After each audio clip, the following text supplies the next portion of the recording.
Tales from the shit.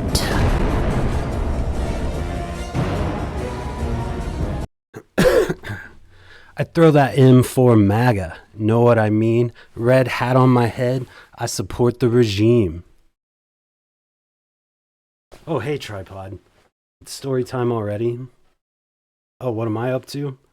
You know how Trump's hiring a bunch of unqualified lowlifes for shit? Well, he hired me to redo the national anthem. Good point. Probably shouldn't be rap. Well, this'll be a special one tonight, so got my warm beer, my MAGA hat, and of course an unloaded German pistol, just in case I change my mind halfway through. But anyway, we'll be doing chapter 1 of my new book, Inhuman Fruit, The Rabbi's Tale. Chapter 1, Officer Training.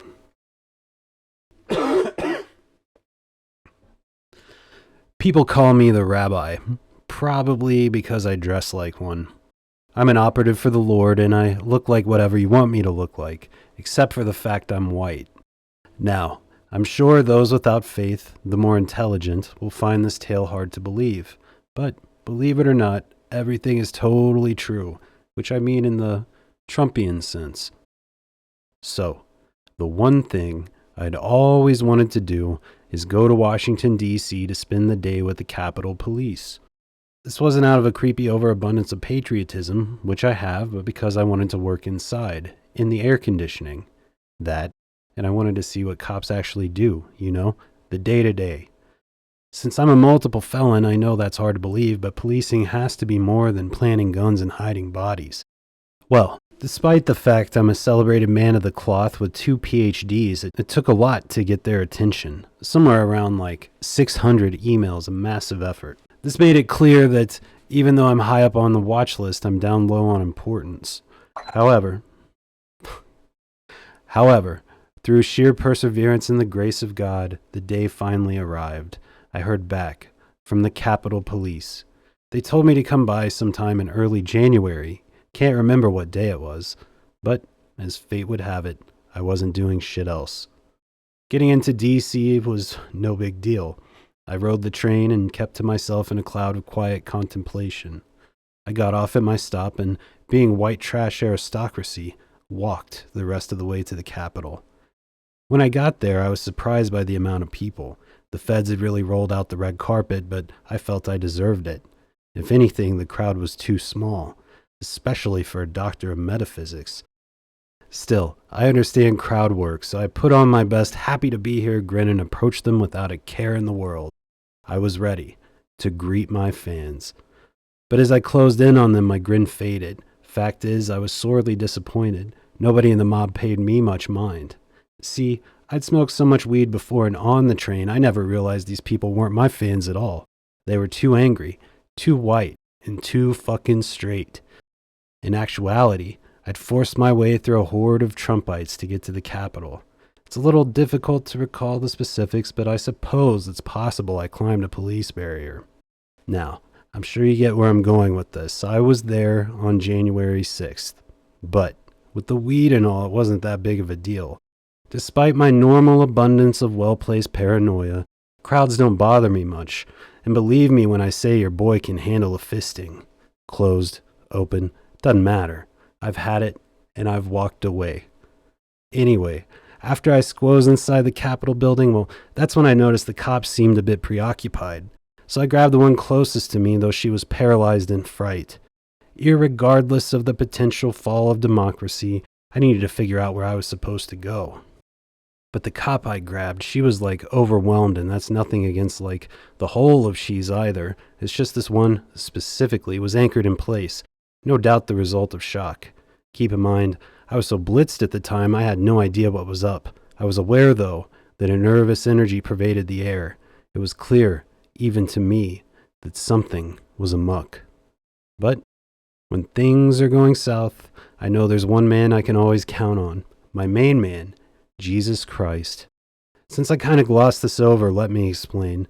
I'm ordained, a universal rabbi, anointed in the light of the Almighty. The particulars don't matter. To me, one God is as good as the next. When I'm shouting, I'll always settle for the least busy.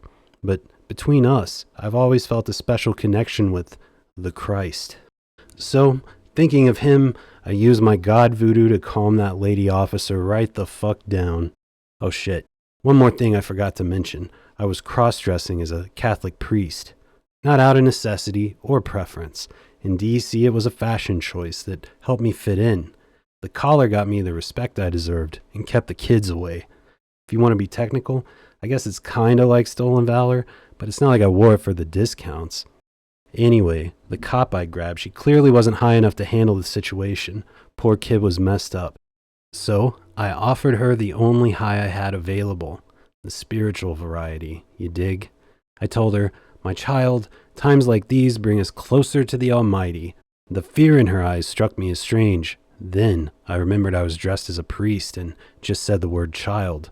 Whoops. If she'd been scared before, safe to say I'd sent her over the edge. So I jiggled her a bit in a non-threatening way just to get her oriented, and she goes, "What?" Like she didn't understand what I'd said. Not that I blame her, though. God can be an abstract concept. So I chased abstraction and said, "Don't worry, I'm a doctor of divinity. I like to follow cops around, learn their patterns." She still wasn't with it. She shook her head to clear away the excess, then went, "Huh?"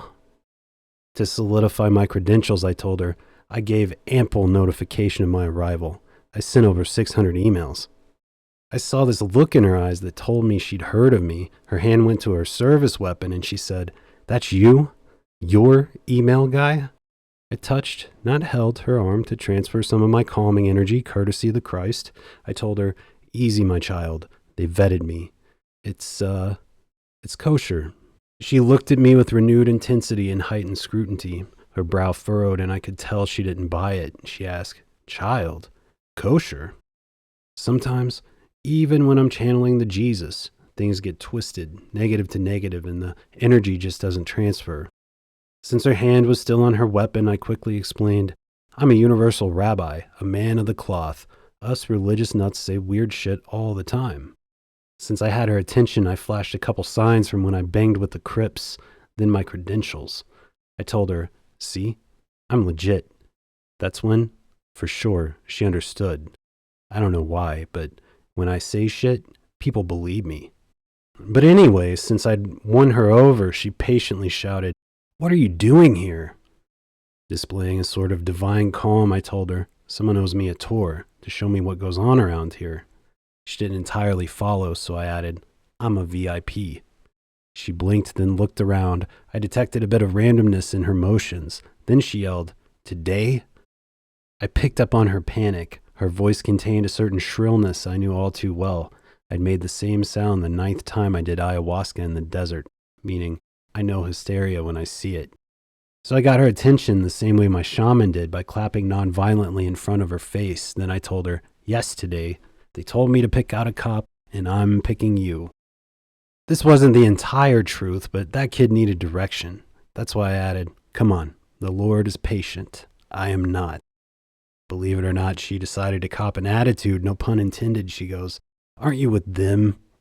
You have to understand, I was so high, I didn't understand. So, like an idiot, I asked, "With who?" What can I say?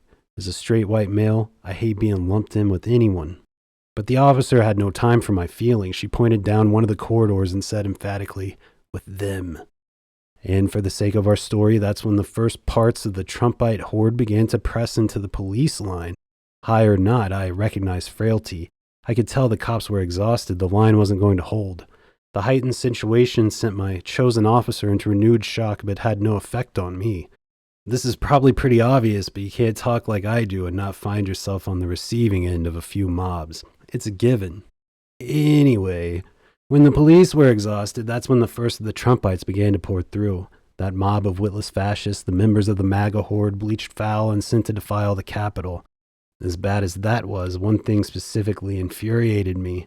They'd brought a Confedtard rag. The fact they carried the symbol of the infidel was proof enough some are born to follow. If you ask me, Confederate cemeteries aren't big enough. But the rag, that's what I was focused on as I watched the police line flex then fold. As the Trumpites poured through, it was clear that things were getting out of control. The mob was the usual lot, angry, white, and angry. Most were dressed like your standard proto-fascist, but there was one guy dressed like an army surplus store, a smooth operator. He's the dickhead that pointed towards me and my cop buddy and shouted, "Hey, look, that priest is about to molest that cop." Now, love me or hate me, let one thing be known. I never molest on a first date. I'm kidding, of course I would.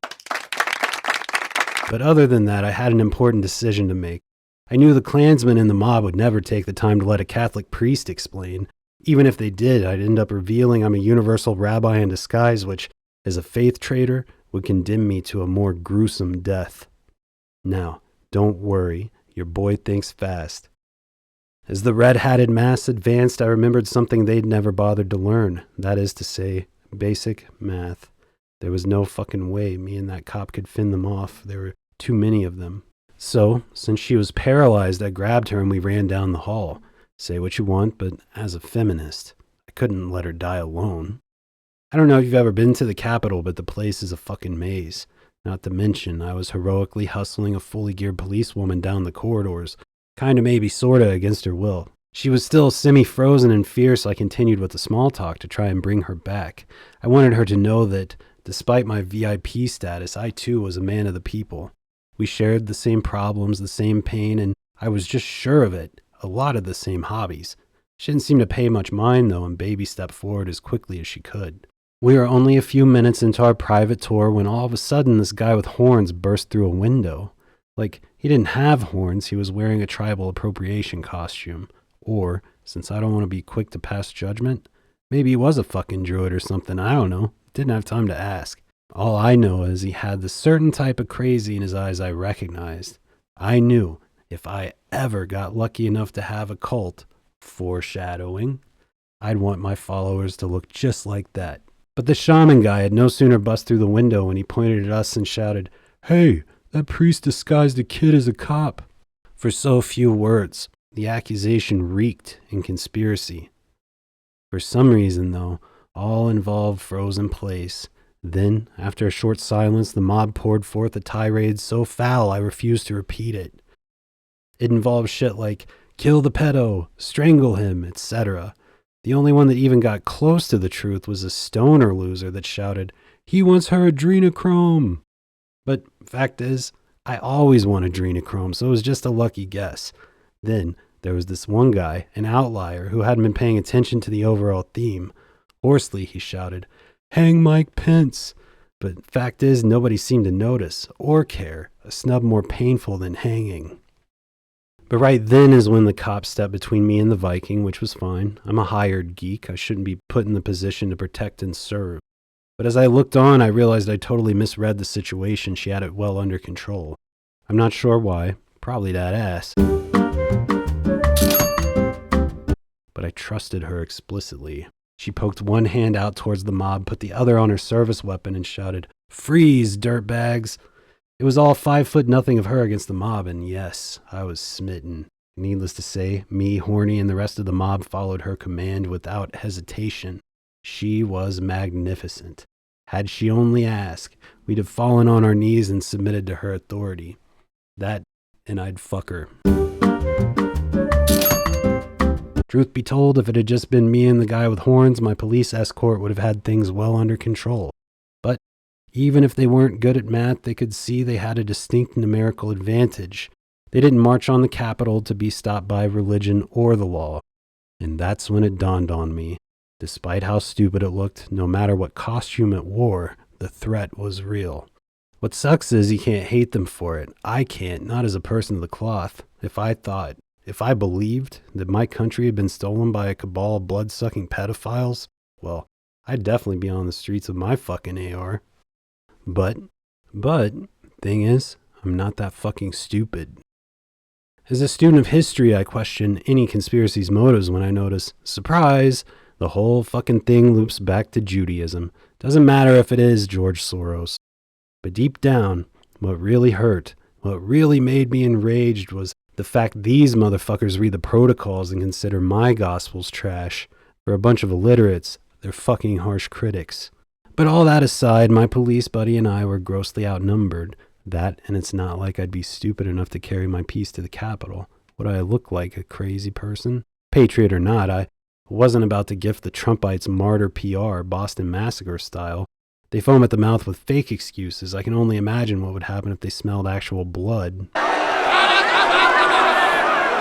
They advanced a few steps, and as the horde closed in, my cop buddy looked at me and I looked at her. We had the sudden mutual realization, and we didn't waste any more time looking. We fucking ran. So we take off down this hall and go, 30 meters and duck through a magnificent set of double doors. The doors were false advertising. I expected them to open into some giant space, but all it was a private bathroom. Thug life.